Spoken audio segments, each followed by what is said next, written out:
Good morning, dear students. As in the last lecture, we have discussed about the metallurgy of iron, and by going through the different processes such as crushing, concentration, thereafter the calcination process and smelting process, we have obtained pig iron. Pig iron is having 4% carbon and other impurities, and about 93 to 94% iron is present in the pig iron. Thereafter, we have remelted this pig iron to the scrap iron to obtain the cast iron by pouring it into different molds in which 3% carbon is present, 93 to 95% iron is present, and other impurities are 2%. That was quite hard and brittle in nature. Now let's see how to prepare the wrought iron, that is the purest form of iron from the cast iron. The process is to be done in a very special type of reverberatory furnace, that is also known as the puddling furnace, which is lined by the hematite ore. Means its lining would be of hematite ore, that is of Fe2O3. Now this cast iron is melted on the hearth of that reverberatory furnace, and the hot gases are passed and it is being stirred with the long iron rods. So cast iron, that is by passing hot gases and by stirring the melting cast iron to the iron rods, the impurities are oxidized, in which, as I have told you, that impurities are there of carbon, sulfur, manganese, phosphorus. So the impurities of carbon and sulfur would be oxidized to carbon monoxide, sulfur dioxide of manganese will be oxidized to manganese oxide, phosphorus is oxidized to phosphorus pentaoxide, and silicon to the silicon dioxide. So these two impurities being volatile will be escape out, while the other impurities react to form the slag. So let's see the reaction. The hematite, that is the lining of the reverberatory furnace, oxidized carbon to carbon monoxide, sulfur to sulfur oxide, and iron would be obtained. So these two are volatile and escape out. Now the impurities of manganese, phosphorus, and silicon would also be oxidized to their oxides, and now MnO, it is the impurity of Mn that has been oxidized, the impurity of silicon that has been oxidized to silicon dioxide reacts with each other to form MnSiO3, manganese silicate, to form the slag. In the similar manner, phosphorus form the phosphorus pentaoxide reacts with hematite to form iron phosphate as a slag. So now all these impurities are being removed. That's why the melting point of the metal now rises and it converts into a semi-solid form, which is being taken out from the furnace, and it is either by passing through the rollers, the number of slag formed is being removed, or in the solid semi-solid form it is converted into the forms of balls, and it is being beaten by the steam hammers, by which it squeeze out the slag as much as possible. So like this we are getting the wrought iron from the cast iron. Now let's see the properties of wrought iron. As I have told you, it is the purest form of iron, that is having the percentage of carbon as 0.1 to 0.2%, while impurities are 0.3%. It is ductile, soft and malleable in nature, while it depends on the percentage of slag present in the wrought iron. So if the presence of wrought iron is more, the presence of slag is more in the wrought iron, then it becomes quite tough. The melting point is 1770 Kelvin, that has been softened about 1273 Kelvin and now can be welded also.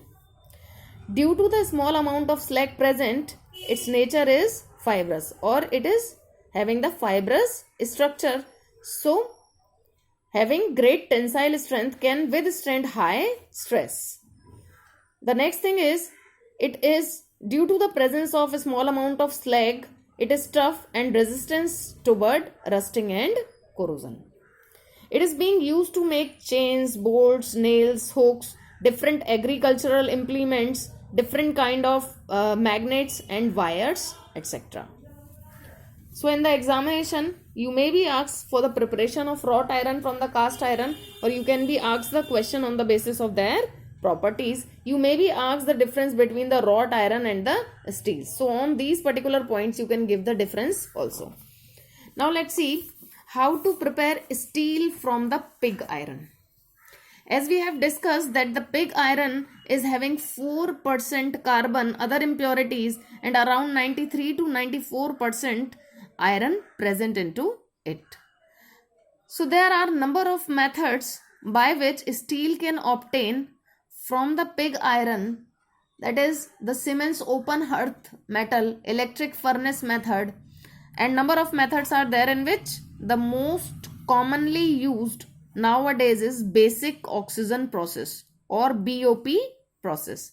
During the process, the molten pig iron being charged in a furnace with some amount of lime, and now pure oxygen is passed over the surface of this pig iron with a great speed, by which the oxygen penetrates the molten pig iron, which contains the impurities of carbon, silicon, manganese, phosphorus, and these impurities as well as some amount of iron got oxidized, and these impurities either being volatile would be escape out or form slag and can be removed. Now let's see the reaction involved during the process. That carbon present as an impurity oxidized to form carbon monoxide, iron also oxidized to form iron oxide. This iron oxide now oxidized silicon to give iron and silicon dioxide.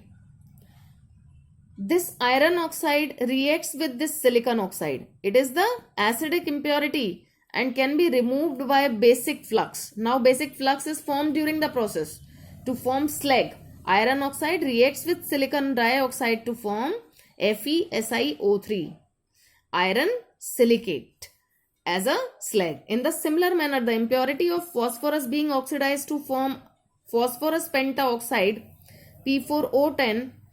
Similarly, iron oxide also oxidized Mn to form MnO and Fe. So MnO also reacts with SiO2. Some of the amount of SiO2 removed in the form of FeSiO3. Some of the amount of SiO2 react with MnO also to form MnSiO3. So they both are forming the slag and can being removed. In the similar manner, as we have taken the lime that reacts with phosphorus pentaoxide to form calcium phosphate as a slag. So after the removal of all the impurities, now we are to opt the steel. So according to our desired property of steel, we add the alloying elements such as chromium, nickel, Mn, manganese, vanadium, molybdenum, tungsten to form desired steel.